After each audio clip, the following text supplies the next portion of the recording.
In the year 2000, Masayoshi Son watched his net worth evaporate by $70 billion in a matter of months, the largest personal financial loss in recorded human history. He lost more cash in 10 months than the entire annual output of Iceland. So why did Tokyo's top bankers hand him another $100 billion? Instead of retreating, he locked himself in a Tokyo office with a whiteboard to draft a 300-year plan for global tech dominance. What did he see that everyone else missed? A 5-minute meeting in Hangzhou turned a $20 million gut check into a $130 billion fortune. A 45-minute pitch in Riyadh extracted $45 billion from a sovereign prince.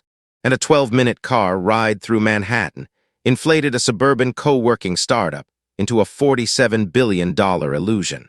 To understand how one man turned the global financial system into his personal casino, you have to go back to Kyushu, 1957. Born as an ethnic Korean in post-war Japan, Son grew up in an illegal squatter settlement beside a railway track in Saga Prefecture. His family raised pigs in converted train cars. Discrimination was not a concept he read about, it was his daily environment. At 16, he moved to California without speaking fluid English. At UC Berkeley, while Western venture firms debated deal terms, Son mapped microchip transistor density across 50-year hardware cycles. He forced himself to invent one business idea every day, logging them in a small black spiral notebook. Idea number 254 was a pocket electronic translator.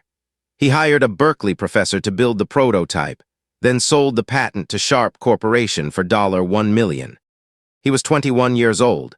He returned to Japan with cash, ambition, and a complete refusal to obey corporate norms. In 1981, inside an unheated office in Tokyo, Son stood on top of 2 wooden apple crates in front of his only 2 part-time employees. He declared that within 30 years, his new company, SoftBank, would count revenues in tens of trillions of yen. Both employees resigned on the spot. They thought he was insane. But Son was not selling software distribution, he was trading on exponential computing trajectories. By 1995, SoftBank was public. Son flew to California, landed in Jerry Yang's office, and cut a $100 million check for a 33% stake in Yahoo. Yahoo had 15 employees. Wall Street called it suicide. Within 4 years, that investment grew into a $15 billion cash register. He used that capital to build Yahoo Japan, taking total operational control and creating a dominant digital portal that prints profits to this day. Then came October 1999. In a cramped apartment in Hangzhou, China, Son sat across from an impoverished former English teacher named Jack Ma. Ma had 20 minutes to pitch his struggling e-commerce platform. Son stopped him 5 minutes in. Son did not ask for cash flow projections. He didn't review a balance sheet. He said later he looked into Jack Ma's eyes and saw a distinct spark. When Alibaba listed on the New York Stock Exchange in 2014, that single $20 million check was worth $60 billion. At its peak, it surpassed $130 billion. It was the single most lucrative venture capital investment in human history. If the Alibaba bet was just pure luck, how do you explain his identical, ruthless, and wildly successful takeovers of Yahoo Japan and Vodafone? In 2006, Son bought Vodafone Japan's failing mobile network for $15 billion, taking on massive leverage while rival telecom executives laughed. He then flew to Cupertino, met Steve Jobs before the iPhone was even announced, and secured exclusive Japanese carrier distribution rights. He wrote Jobs a rough sketch of an iPod with phone capabilities on a sheet of paper. Jobs looked at it and said, "Masa, don't give me your crude drawing. I already have my own."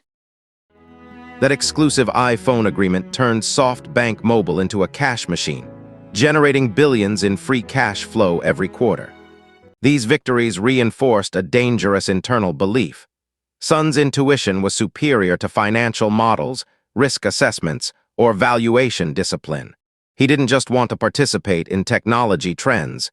He wanted to control the infrastructure of the future. In 2010, Son formally unveiled his 300-year plan to SoftBank shareholders. The presentation slides featured floating digital brain chips, emotional artificial intelligence, and stock price projections extending to the year 2310. Traditional investors shook their heads. They thought it was a bizarre PR stunt. Son treated it as an operational mandate. He believed artificial intelligence would trigger the singularity, where machine intelligence surpasses human cognition. To own that future, normal venture capital funds investing $50 million at a time were completely inadequate. He needed a war chest so massive it would crush competition through sheer capital scale. While Western venture firms debated deal terms, Son was already airborne to Riyadh with a pitch deck that would alter global venture capital forever. In September 2016, Son walked into the royal palace in Riyadh to meet 31-year-old Deputy Crown Prince Mohammed bin Salman. Son opened with a simple proposition. I want to build a $100 billion fund. Give me $45 billion, and I will give you the tech power of the next century. The meeting lasted exactly 45 minutes. MBS signed the agreement. That was $1 billion for every single minute of conversation. With another $15 billion from Abu Dhabi's Mubadala Fund and capital from Apple, Qualcomm, and SoftBank itself, the Vision Fund reached $100 billion. No venture fund in human history had ever topped $3 billion. Son was wielding a financial nuclear device in an industry accustomed to conventional artillery. But hidden inside the fund's deal documents was a fatal structural flaw. The Saudi PIF did not invest purely in growth equity. They demanded $28 billion of their capital be structured as preferred debt, carrying a guaranteed 7% annual coupon. Think about what that meant. SoftBank had to pay Saudi Arabia nearly $2 billion in cash every single year, no matter how the market performed. Venture capital investments take 5 to 10 years to produce liquid cash. Yet Son was obligated to service massive debt payments starting on day one. To cover the debt, Son needed his startups to grow insanely fast, go public, and deliver immediate liquidity. He developed a weaponized playbook, carpet-bomb tech sectors with capital, force founders to expand at all costs, and choke off competitors. His pitch to founders was an ultimatum. Take my $500 million check. If you say no, I will give it to your biggest rival and run you over. Son poured billions into ride-hailing, Uber, Diddy, Grab, Ola. He effectively cornered global urban transport in 24 months. Son poured billions into companies burning $2,000 every single minute. What happens when the free money supply suddenly dries up? You wake up, the press releases stop, the bank covenants flash red. In December 2016, Son met Adam Neumann, the charismatic 6'5" founder of WeWork in New York. Neumann wore long hair, walked barefoot in offices, and pitched co-working spaces not as real estate, but as a movement to elevate the world's consciousness. Son saw his next Jack Ma. During a 12-minute ride in Neumann's Maybach through Manhattan traffic, Son pulled out his iPad and drew up a $4 billion investment. As Son stepped out of the vehicle, he looked Neumann dead in the eyes and gave him his final directive. Make WeWork 10 times bigger than your original plan, Son told him. Be 10 times crazier. Neumann took that advice with literal devotion. WeWork signed long-term lease liabilities in 80 cities, bought private jets, and acquired a wavepool company.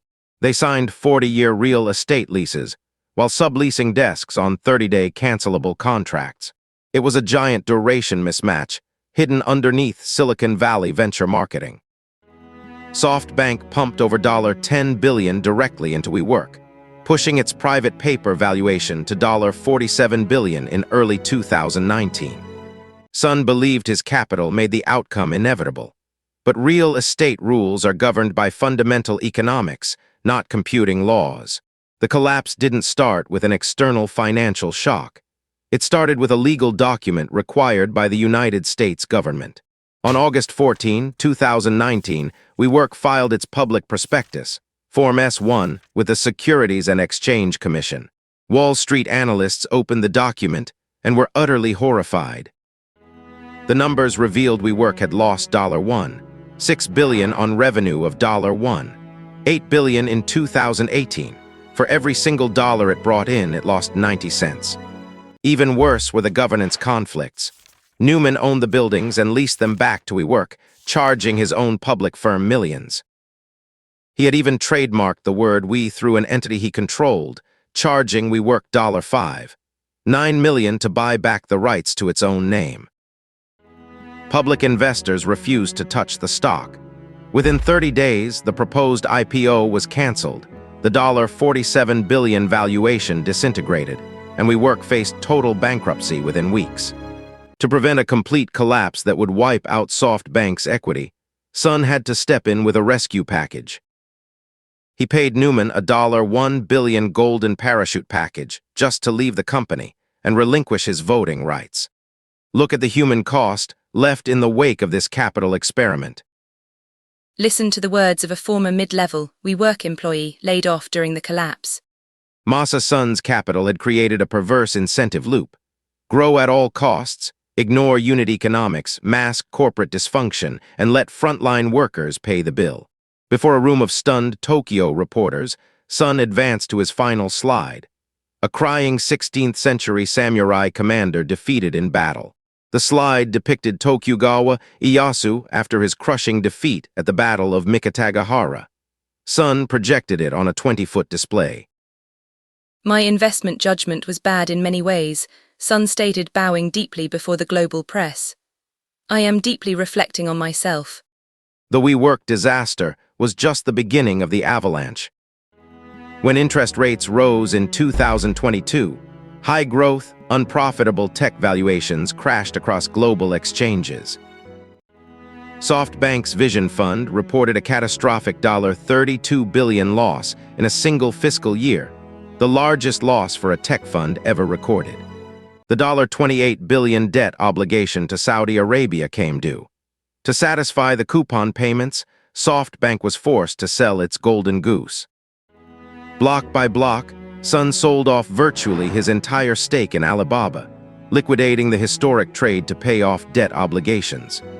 The greatest trade in human history was liquidated to cover bad bets on co-working spaces, dog-walking apps, and real estate algorithms. SoftBank went into defense mode. Son withdrew from earnings calls, appointed risk managers, and halted new Vision Fund investments. Wall Street wrote him off. Analysts declared the SoftBank era over. Then one asset quietly saved the entire empire. Back in 2016, amidst the hype around consumer apps, Son made a quiet $32 billion cash acquisition of a British semiconductor design company named ARM. ARM doesn't manufacture chips. It designs the core architecture powering 99% of all smartphones globally. When the artificial intelligence boom hit in 2023, demand for power-efficient chip architectures exploded. Son listed ARM on Nasdaq in September 2023. By early 2024, ARM's market capitalization surpassed $140 billion. SoftBank retained a 90% ownership stake. In a single stroke, ARM replenished SoftBank's balance sheet, erasing the Vision Fund losses. The man who lost more personal wealth than anyone in history had survived again. Now answer the central question. Is Masayoshi Son a time-traveling visionary or simply the world's most charismatic gambler? Look at the pattern across 40 years.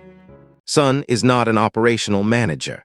He is a high-leverage macro arbitrageur who trades exclusively on technology adoption curves. When his macro direction is right, like PC software distribution in 1981, Chinese e-commerce in 1999, or mobile chip design in 2016, he generates staggering wealth. When he mistakes brand marketing and cheap money for technological breakthroughs, like WeWork, his leverage explodes in his face. The ultimate blueprint lesson of Masayoshi Son is clear. Capital can accelerate adoption, it can buy market share, and it can force competitors out of business. Climax true. Masayoshi Son designed a 300-year blueprint for the future, only to discover that no amount of capital can force tomorrow to arrive today. He copied a playbook written 20 years earlier by a man who lost $70 billion and still came back for more.